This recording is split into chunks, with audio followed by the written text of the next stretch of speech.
আলামিন আপনাকে আমাকে বলছেন, হে আমার বান্দা বান্দিরা, আমার পক্ষ থেকে নেয়ামত যদি তোমরা পাও, নেয়ামতের শুকরিয়া আদায় করো। যদি নেয়ামতের শুকরিয়া তোমরা আদায় করো, তোমাদের উপরে নেয়ামত আমি আরো বাড়াইয়া দেব। নেয়ামত পাওয়ার পরে শুকরিয়া যদি আদায় না করো, নেয়ামত তো বাড়ানো হবেই না, বরঞ্চ শক্ত আযাব তোমাদের উপরে চাপাই দেওয়া হবে। আল্লাহ রাব্বুল আলামিন আপনাকে আমাকে বিশেষ করে বেহেশতের বাগানের মধ্যে আল্লাহ রাব্বুল আলামিনের জিকিরের উদ্দেশ্যে, দ্বীনি আলোচনা শোনার উদ্দেশ্যে এবং সেই অনুযায়ী নিজের জীবনকে গঠন করার উদ্দেশ্যে আল্লাহ যে আমাদেরকে কবুল করছেন। অনেকে আশপাশে আসে, কিন্তু তাদের সুযোগ থাকা সত্ত্বেও কিন্তু আসে নাই। তা আল্লাহ আমাদেরকে তৌফিক দান করছেন, যদি নেয়ামতের শুকরিয়া আদায় করি, নেয়ামত আল্লাহ আরো বাড়াইয়া দেবে।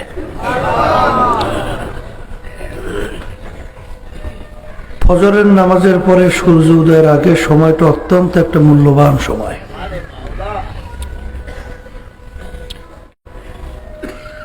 ফজরের নামাজের পরে সূর্য উদয়ের আগে সময়ের ভিতরে তেমন একটা মানুষের দুনিয়ার কাজও থাকে না। আল্লাহ রাব্বুল আলামিন তার প্রত্যেকটা বিশ্বাসী বান্দাবান্দি,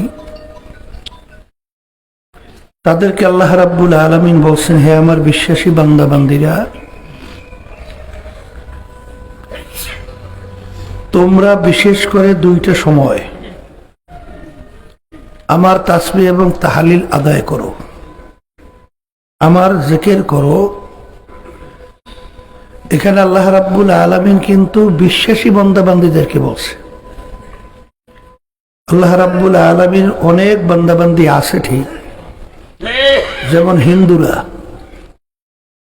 সৃষ্টিকর্তা স্বীকার করে, কিন্তু আবার তারা মনে করে ৩৩ কোটি দেবদেবী। খ্রিস্টানরা সৃষ্টিকর্তা স্বীকার করে, কিন্তু ঈসা আলাইহিস সালাতু ওয়াস সালামকে বলে আল্লাহ রাব্বুল আলামিনের সন্তান। ইহুদিরা স্বীকার করে সৃষ্টিকর্তাকে, কিন্তু তাও আবার ওযাইর আলাইহিস সালাতু ওয়াস সালাম সহ এদেরকে বিভিন্ন কায়দায় শরীক করে, সন্তান মনে করে। একমাত্র যারা নাকি আমরা শিরক ছাড়া নিরে স্বচ্ছভাবে আল্লাহ রাব্বুল আলামিনের উপরে ঈমান আনছি, এদেরকে আল্লাহ রাব্বুল আলামিন বলেন, তোমরা আমার জিকির বেশি বেশি করো। সবাই বলি সুবহানাল্লাহ। আমি আপনাদের সামনে যে আয়াত শরীফ তেলাওয়াত করেছি, আয়াতের ভিতরে আল্লাহ রাব্বুল আলামিন বলেছেন, তোমরা যদি আমার স্মরণ করো, আমিও তোমাদের স্মরণ করব। জিকির শব্দের অর্থ স্মরণ করা। আসলে মূল ব্যাপারটা হলো আল্লাহ রাব্বুল আলামিনের জিকিরের মাধ্যমে আল্লাহ রাব্বুল আলামিনের সঙ্গে গোপন একটা সম্পর্ক তৈরি হয়। আল্লাহ রাব্বুল আলামিনের জিকির করতে করতে বান্দা বান্দির মধ্যে সুলতানুল আসগর জারি হয়। সুলতানুল আসগর কাকে বলে? আপনার খেয়াল নাই, ঘুমায় আছেন, ওই ঘুমের মধ্যেও আপনার জিহ্বা আল্লাহর জিকিরে চলতে থাকে, পশমে পশমে আল্লাহর জিকির হইতে থাকে। গাছের পাতার দিকে তাকাইলে দেখে গাছের পাতা সহ সব আল্লাহর জিকির করতেছে। আব্বাজান রহমাতুল্লাহ আলাইহি তার কথা শুনছিলাম, আম্মাজান বলছিলেন যে অনেক সময় দেখি তোর আব্বা নাক টাইনা ঘুমাইতেছে, শব্দ হইতেছে, কিন্তু পাশে যাইয়া দেখি তার জিহ্বাটা আল্লাহর জিকিরে উঠতেছে এবং নামতেছে। কুল্লু ইনাইন ইয়াতারাশাহু বিমা ফিহি, যে ভান্ডের ভিতরে যা থাকবে কাজ করলে কিন্তু তাই পড়বে।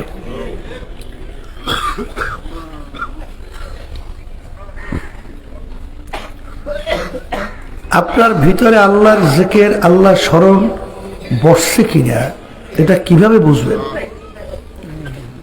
অনেক সময় আপনি হাঁটতেছেন, হঠাৎ রাস্তার ভিতরে উঁচা ধাক্কা লাগে পড়ে গেছেন, তখন কিন্তু ইচ্ছা ছাড়া একটা শব্দ জবান থেকে বের হয়।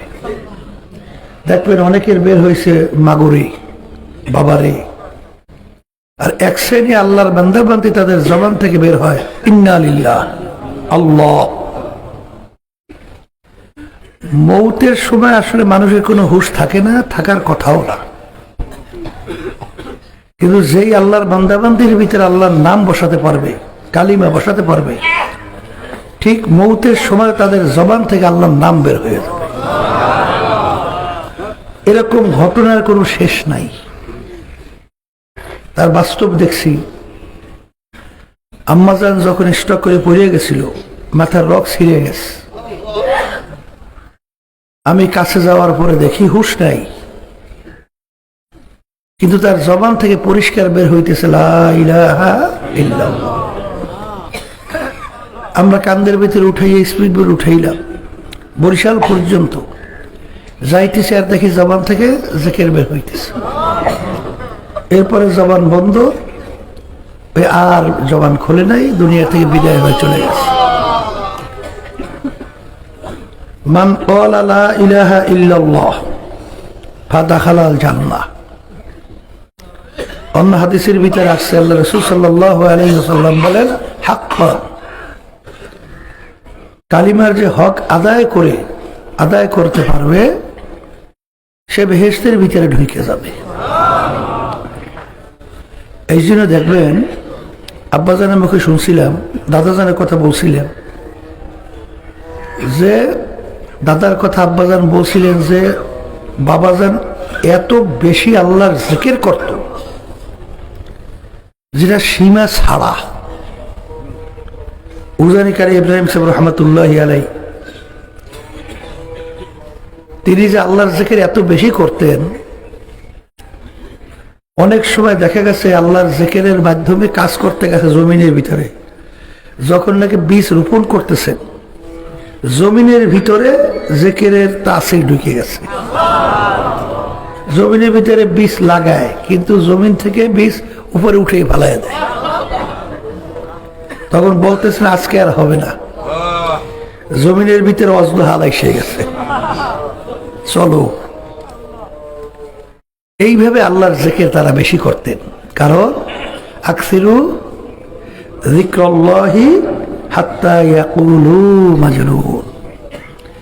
আল্লাহ রাসূল সাল্লাল্লাহু আলাইহি ওয়াসাল্লাম বলেন, তোমরা এত বেশি আল্লাহর জিকির করো, দুনিয়াদাররা তোমাদের দেখে যেন পাগল বলে। কি বলে? তা আল্লাহ খাস মেহেরবানি, চরমনের কিছু মুজাহিদদেরকে আল্লাহর রহমতে ফাঁসে ফুজেরা দেখে পাগলই বলে। কথা ঠিক না? কোন জিনিস বেশি না বললে বা না করলে সেই ব্যাপারে তাকে পাগল বলে? ছাত্র বেশি বেশি পড়াশোনা করলে তখন বলে ছেলেটা বেশি পড়তে পড়তে পাগল হয়ে গেছে। এর অর্থ কি? খুব বেশি করার কারণে শব্দ বের হয়েছে, পাগল হয়েছে। তাই ঠিক আল্লাহর জিকির বেশি করলে যখন নাকি ফাসিক ফুজ্জাররা বলবে পাগল হয়েছে, তখন আল্লাহর শুকরিয়া আদায় করবেন যে জিকিরের হক মনে হয় আল্লাহর রহমতে আদায় হয়েছে। যারা বেশি বেশি আল্লাহর জিকির করে তাদের সঙ্গে মালিকের সঙ্গে সম্পর্ক কি হয়? গোপনে তৈরি হয়। কথা ঠিক না? আর মান আহাব্বা শাইআন আকসারা যিকরাহু, যে যে জিনিসকে বেশি মহব্বত করে তার স্মরণও তো সে বেশি করে। কি কথা ঠিক কিনা? এই জন্য দেখবেন যে আল্লাহ রাব্বুল আলামিন আপনাকে আমাকে তার জিকির বেশি করার জন্য বলছেন, আল্লাহ রাসূল সাল্লাল্লাহু আলাইহি ওয়াসাল্লাম আল্লাহর জিকির বেশি করার জন্য বলছেন। তা আল্লাহর জিকির যাদের করতে মনে চায় না, জোর করে হইলেও করতে হবে, কারণ এটা আল্লাহর হুকুম, মানা লাগবে। এর ভিতরে উপকার আছে। কি আছে? উপকার। যাদের ভিতরে আল্লাহর জিকির নাই, ভালো করে পরীক্ষা করে দেখছে, আলেম হয়েছে ঠিক, কিন্তু ধোঁকাবাজির অভাব নাই, মিথ্যার অভাব নাই, এবং দুনিয়াদারদের সঙ্গে এমনভাবে সম্পৃক্ততা, অনেক সময় এমনভাবে প্রশংসা করে মনে হয় যে আল্লাহরই এখন মাত্র নাজেল হয়েছে। কথা ঠিক না? কিন্তু ওদিকে হাদিসের ভিতরে আসছে, ফাসেকদের যখন প্রশংসা করা হয় তখন আল্লাহর আরো থর থর করে কাঁপতে থাকে।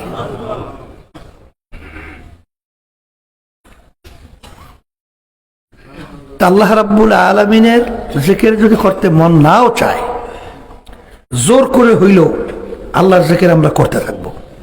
তা করতে করতে কি হবে? আল্লাহর সঙ্গে একটা গোপনে সম্পর্ক তৈরি হবে। এই নামের ভিতরে একটা সার আল্লাহ রাব্বুল আলামিন আপনার আমার ভিতরে পয়দা করবে।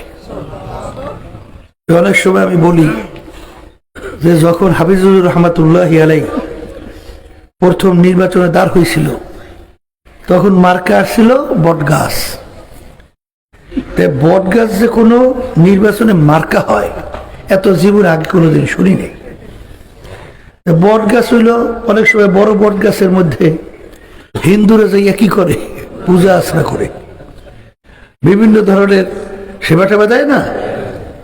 এবার বটগাছ হয়েছে হুজুরের মার্কা, একটু খারাপই লাগছে আমার কাছে যে এটা একটা মার্কা হইল। তাই কিছুদিন বটগাছ করতে করতে, বটগাছ নির্বাচনের মার্কার কথা বারবার বলে না, বলতে বলতে এক সময় দেখি এখন এই নামটা এত ভালো লাগে, ঘুমানের মধ্যেও দেখি বটগাছ, এইবার উঠতে হাঁটিটাও দেখি বটগাছ। কারণ এই বটগাছ বলতে বলতে ওর সঙ্গে একটা কি তৈরি হয়েছে, সম্পর্ক তৈরি হয়েছে। তাই ঠিক আপনার আমার মনে চায় না আল্লাহর জিকির করতে, কিন্তু আল্লাহর জিকির করতে করতে দেখবেন এক সময় আল্লাহর নামটা আপনার জবান থেকে নিতে, আপনার আল্লাহর নাম উল্লেখ করতে আপনার ভিতরে মজা লাগবে। এইটা না করলে তো আস্তে আস্তে এটা তো হয় না। এক আল্লাহ ওলি বলছিলেন যে যখন আমি আমার আল্লাহর নাম আল্লাহ বলে জবান থেকে, তখন মিষ্টিতে আমার জবানটা ভইয়া যায়। এগুলা কিন্তু বোঝবার জিনিস, এটা কিন্তু বোঝাবার জিনিস না। আল্লাহ নামের ভিতরে যে কি মজা, এই যে একমাত্র যারা জাকিরি, এরা ছাড়া কাউকে বোঝানো সম্ভব না। এই জন্য আল্লাহ রাব্বুল আলামিনের জিকির বেশি বেশি করার মাধ্যমে আপনার আমার কলব সাফ হবে। কথা ঠিক না? এবং আল্লাহর সঙ্গে আপনার আমার একটা গোপনে সম্পর্ক তৈরি হবে। এই যে মান ক্বালা লা ইলাহা ইল্লাল্লাহ, এরপরে দেখবেন হাদিসের ভিতরে আসছে যে তোমরা লা ইলাহা ইল্লাল্লাহর জিকির বেশি করো। অন্য হাদিসের ভিতরে আছে কোরআনুল কারীম তেলাওয়াত উত্তম জিকির, আবার লা ইলাহা ইল্লাল্লাহ উত্তম জিকির। হাকিমুল উম্মাত আশরাফ আলী থানভী রহমাতুল্লাহি আলাইহি বলছেন, যাদের সঙ্গে নিসবতে বাতিনি, গোপন সম্পর্ক আল্লাহর সঙ্গে তৈরি হয়ে গেছে, তাদের কোরআনুল কারীম তেলাওয়াত করাই হইল উত্তম জিকির। আর যাদের সঙ্গে এখনো গোপনের সম্পর্ক আল্লাহর সঙ্গে তৈরি হয় নাই, তাদের বেশি বেশি লা ইলাহা ইল্লাল্লাহ এই জিকির বেশি করাই হইল উত্তম জিকির। কথা ঠিক না? আল্লামা জমিরুদ্দিন সাহেব রহমাতুল্লাহি আলাইহি কথা শুনছি, এই হাটাজারি বানিয়েছে না এই মাদ্রাসার একজন, তিনি যখন নাকি এক পুষ্করির পাশে বসে আল্লাহর জিকির করতেন, কারণ লা বইলে যখন আমরা মাথা ডান কান্দের দিকে ঘুরাই, তখন কি খেয়াল করি? গায়রুল্লাহকে কলব থেকে ফালাইতেছি। তাই যখন লা বইলে তিনি মাথা ডান কান্দের দিকে ঘুরাইতেন, তখন পুষ্করির পানি সব ডান দিকে উঠে যেত। আবার মাথা ঘুরাইয়া যখন ইল্লাল্লাহ বলতেন, তখন পানি সব বাম দিকে চলে আসত।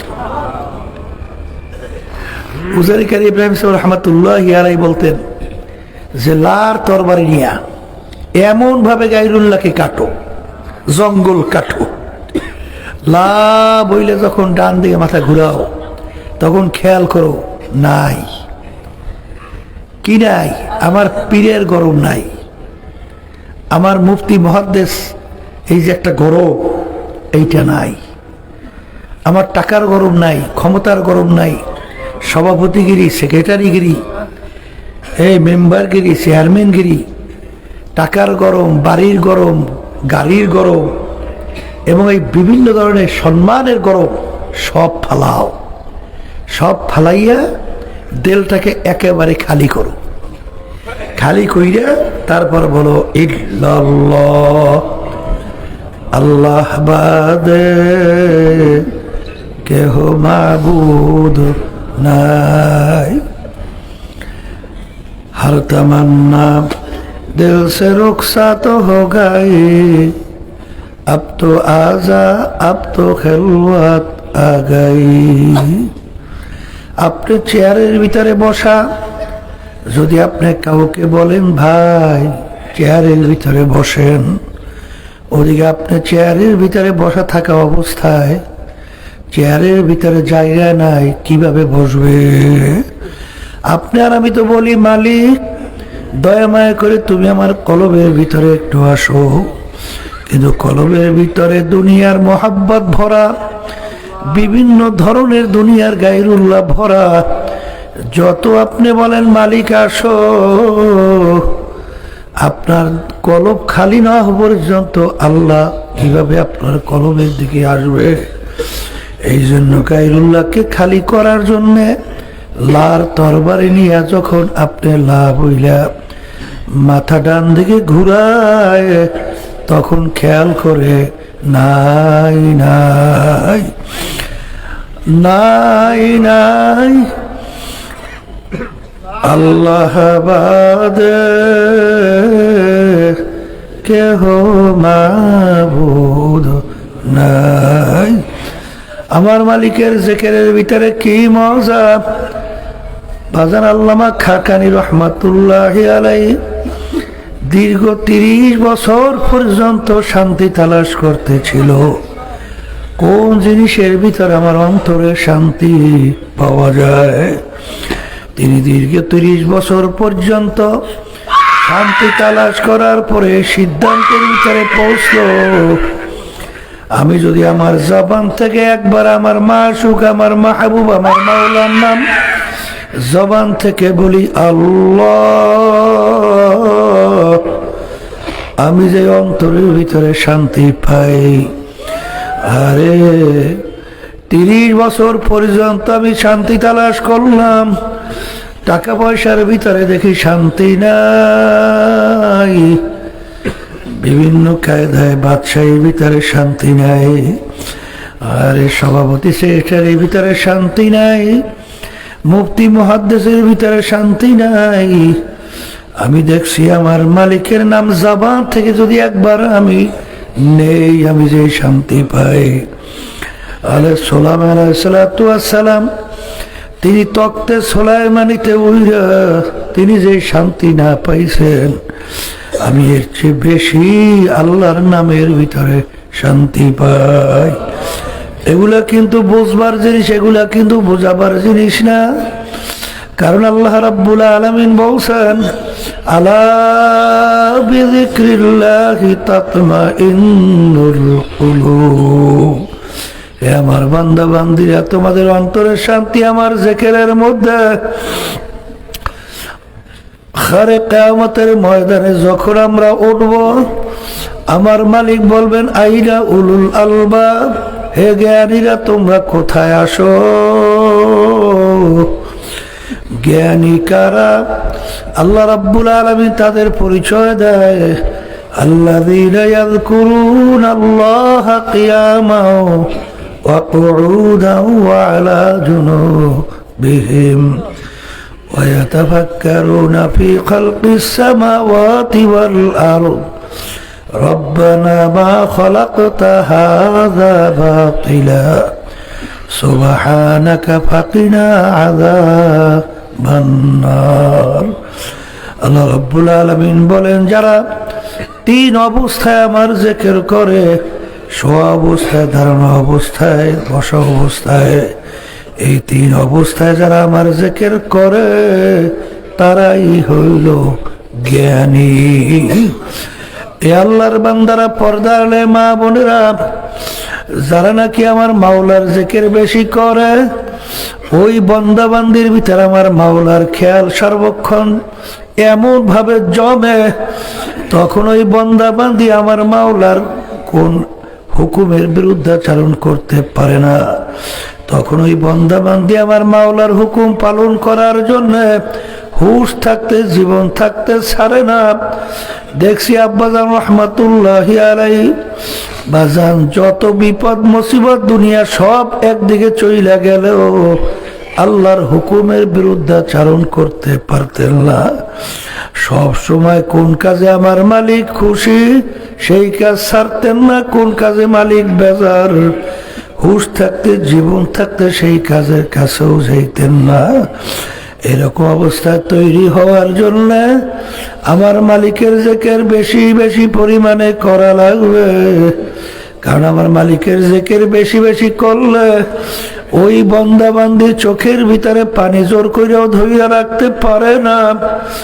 যখনই বন্দাবান্দি আল্লাহর জিকির করে তখনই ওই বন্দাবান্দির খেয়াল আসে, আমার মালিক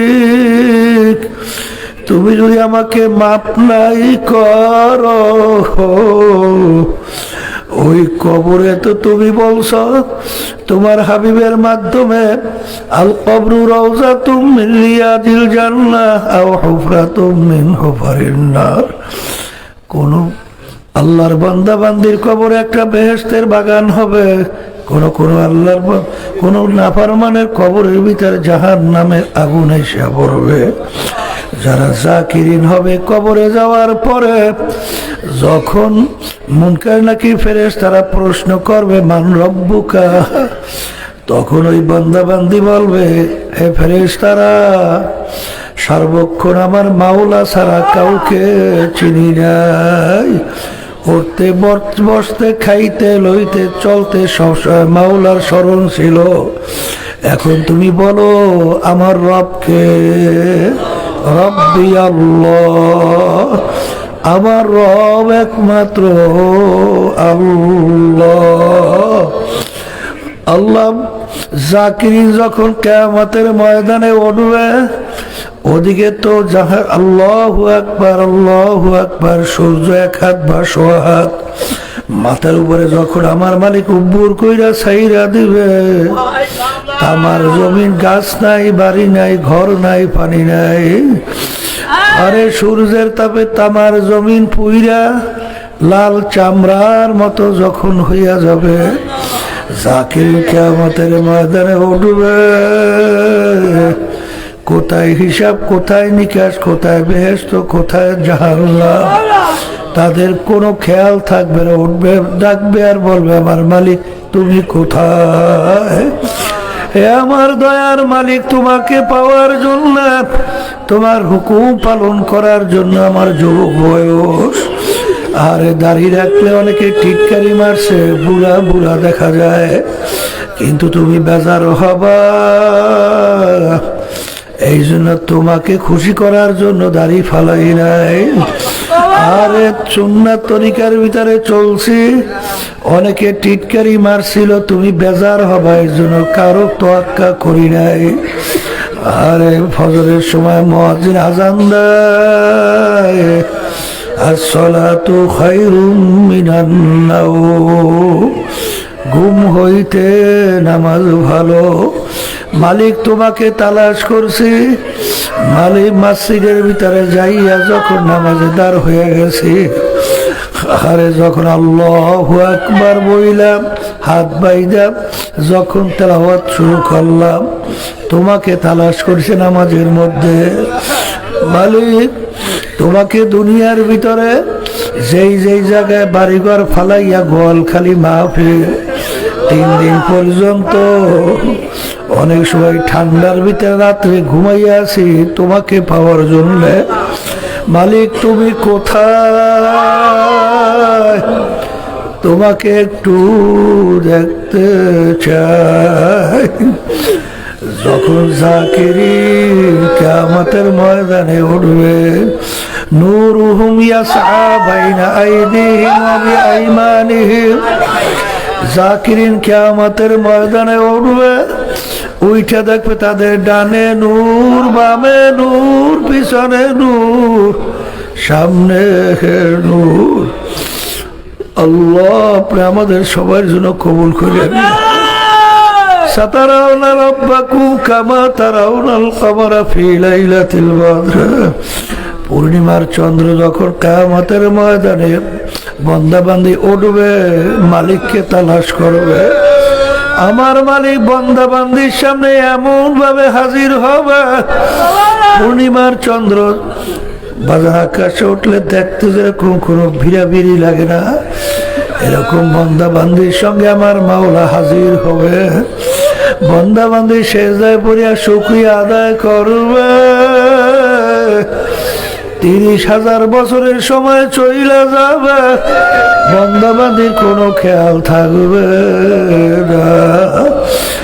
এই জন্য আমার বাজানদেরকে বলবো, পর্দা আলে মা বোনদেরকে বলবো, ভালো কইরা পরীক্ষা নিরীক্ষা কইরা দেখেন, যাদের ভিতরে আমার মাওলার জিকির নাই তারা কিন্তু গুনার থেকেও ফেরা বড় কঠিন। যাদের ভিতরে আমার মাওলার জিকির নাই, দেখবেন অন্তরের কলবের রোগের কোনো শেষ নাই। তাকাব্বুরিতে ভরা, হিংসায় ভরা, বাজার হব্বে যা হব্বে মালে ভরা, রিয়ায় ভরা, বাজার বিভিন্ন ধরনের অন্তরের রোগগুলার কোনো শেষ নাই। কিন্তু যাদের ভিতরে আমার মাওলার জিকির আছে, কোথায় তাকাব্বুরি, কোথায় হিংসা, কোথায় রিয়া, কোনো খেয়াল নাই।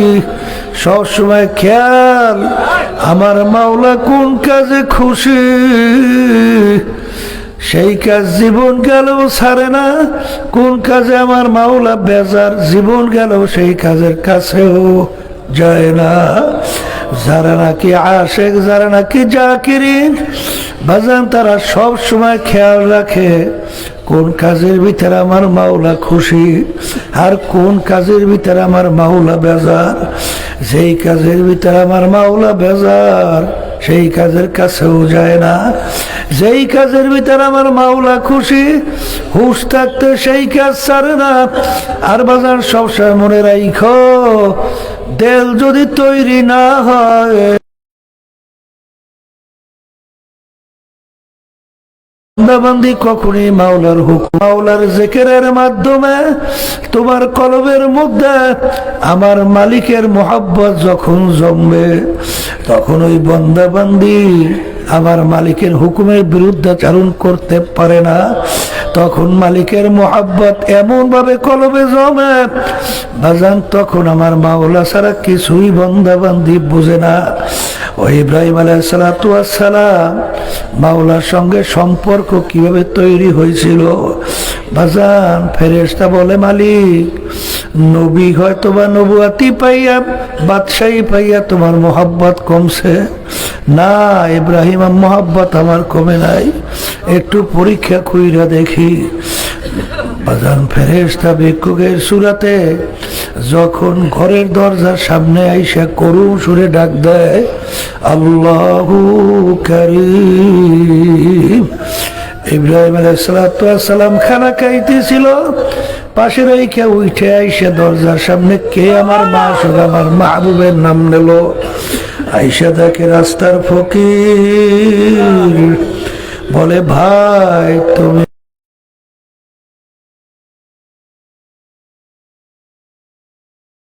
আমার মাশূক মাহবুব মাওলানা বাবার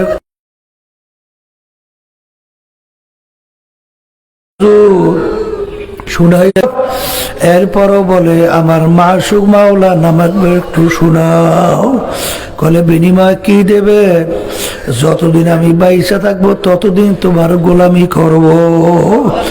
এটা কিন্তু শুনতে পারো কঠিন, কিন্তু আশেকদের জন্য এটা কোনো কঠিন না। কারণ যারা নাকি আশেক হয় বাজান তাদের মাযহাব সম্পূর্ণ ভিন্ন। জিক্রুল মুহাব্বত ইয়া মাওলা ইয়া আসকারানি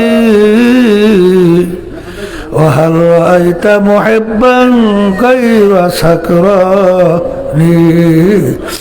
এক পর্যায়ে যাইয়া যখন মুহাব্বতের অবস্থা যখন বাড়ে তখন ডাক দিয়া বলে, হে আমার দয়ার মালিক, ফেরাতে দোস্তাবাসর নেশাবাসদ দোজখ মাআযাল্লাহ গলদ গুফতাম কে দোজখ বার নেশাবাসর। আমার দয়ার মালিক, তোমাকে একটু দেখতে মন চায়। মুসা আলাইহিস সালাতু ওয়াস সালাম মাওলার সঙ্গে কথা বলতে বলতে এক পর্যায়ে ডাক দিয়ে বলে, আমার মালিক, তোমাকে একটু দেখতে চাই। আল্লাহ রাব্বুল আলামিন বলে, লান তারানি, হে মুসা, দুনিয়ায় বসে এই চর্মচক্ষু দিয়ে আমাকে দেখতে পারবে না। যদি আমাকে দেখতে চাও পাহাড়ের দিকে তাকাও। বাজান ঠিক তোমার সিনাকে কোহিতুর পাহাড় মনে কইরা যখন তুমি এই সবক আদায় করো, আমার মাওলার মুরাকাবা করো, মুশাহাদা করো বাজান, তখন ওই বান্দা বান্দি তখন বলে, আরে আল্লাহু আল্লাহ। কলেজে নাকি মাওলার আশিক হয়, তাদের চাল চলন কথাবার্তা দেখলে মনে হয় যেন আসলে একজন পাগল। আসলে ওই আল্লাহর বান্দা বান্দি দুনিয়ার পাগল না, পীর হওয়ার জন্য পাগল না, চেয়ারম্যান হওয়ার জন্য পাগল না, সভাপতি সেক্রেটারি হওয়ার জন্য পাগল না, সুন্দর সুন্দর বিল্ডিং গাড়ি করার জন্য পাগল না। তারা হইল আমার মাওলার পাগল। আরে সব সময় হাটে চলে আর বলে, মালিক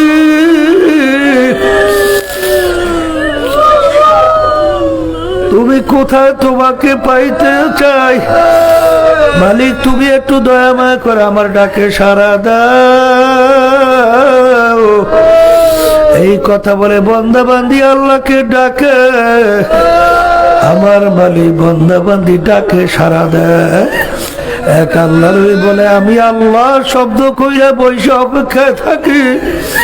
যখন আমার মালিকের পক্ষ থেকে ডাকের জবাব আসে তখন আবার বলি আল্লাহ, আবার বলি আল্লাহ। যখন ডাকের জবাব আসে তখন আবার বলি আল্লাহ। এই জন্য আমার বাজানদেরকে বলবো, পর্দালে মা বোনদেরকে বলবো, নামাজের ভিতরে মজা আসার জন্য আমার মালিকের জাকির যারা জিকির বেশি বেশি করে তাদের নামাজের ভিতরে মজা। যারা আমার মালিকের জিকির বেশি বেশি করে অন্য ইবাদতের ভিতরে মজা। যারা আমার মালিকের জিকির বেশি করে তাদের কোরআনুল কারীম তেলাওয়াতের মাধ্যমে মজা। তখন তারা কোরআনুল কারীম তেলাওয়াত করে আর বলে, হাযা কালামু রাব্বি,